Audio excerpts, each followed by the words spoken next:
O lume a sărăciei, a singurătății și a depresiei. O lume a eșecurilor, a viciilor și a rănilor. Aceasta este o lume în care există o nevoie disperată de dragostea lui Dumnezeu.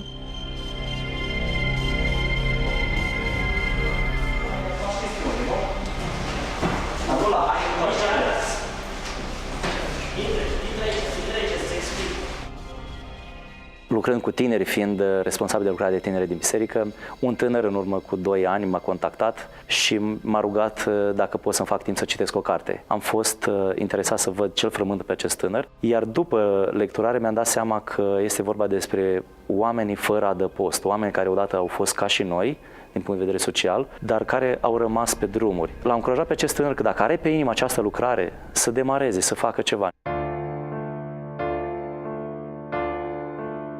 Astfel a apărut Fundația Emaus din Suceava, o mână întinsă spre cei aflați în nevoie și o manifestare palpabilă a compasiunii lui Dumnezeu.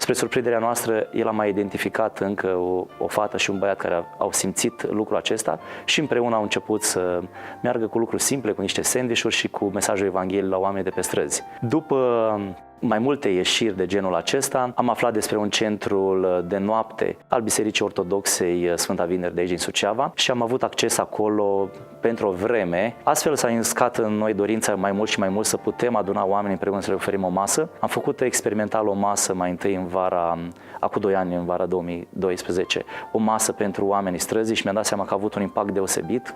De la sfârșitul lunii ianuarie 2013 am început să dăm în fiecare miercuri seară, săptămânal, o masă caldă, dar nu doar această masă, ci și posibilitatea ca acești oameni să aibă contact cu Evanghelia. Bineînțeles, îl lăudăm pe Dumnezeu, răspundem la întrebările lor, este și un mesaj evanghelistic, ne rugăm împreună, ne rugăm pentru ei. Pâinea noastră, cea de toate zilele, dă-ne nouă astăzi și ne iartă nouă greșalele noastre, precum și noi iertăm greșiților noștri.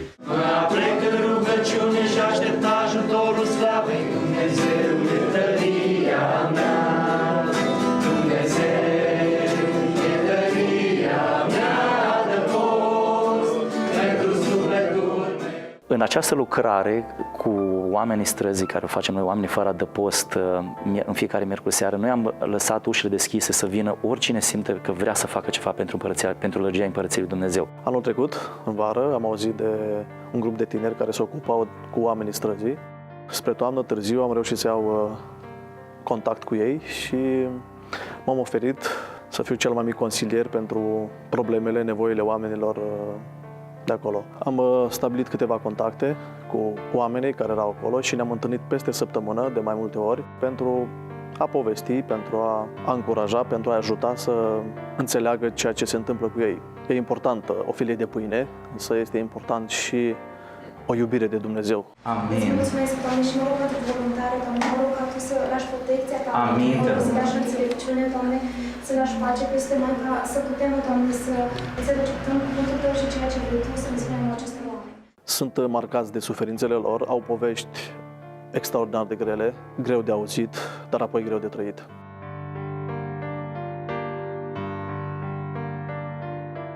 Eu personal am fost puțin reticent la șansa lor de reabilitare, dar mi-am dat seama că Dumnezeu îi iubește pe fiecare dintre ei și Dumnezeu poate să schimbe vieți.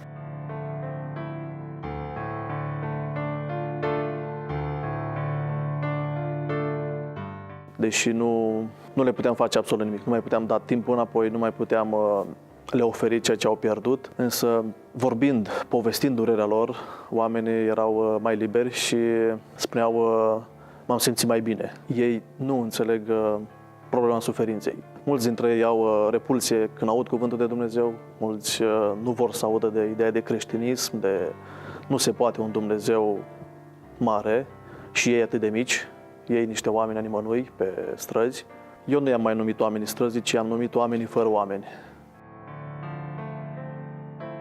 Voluntarii Fundației Emaus au sprijinit în cei 2 ani de activitate a organizației peste 180 de persoane.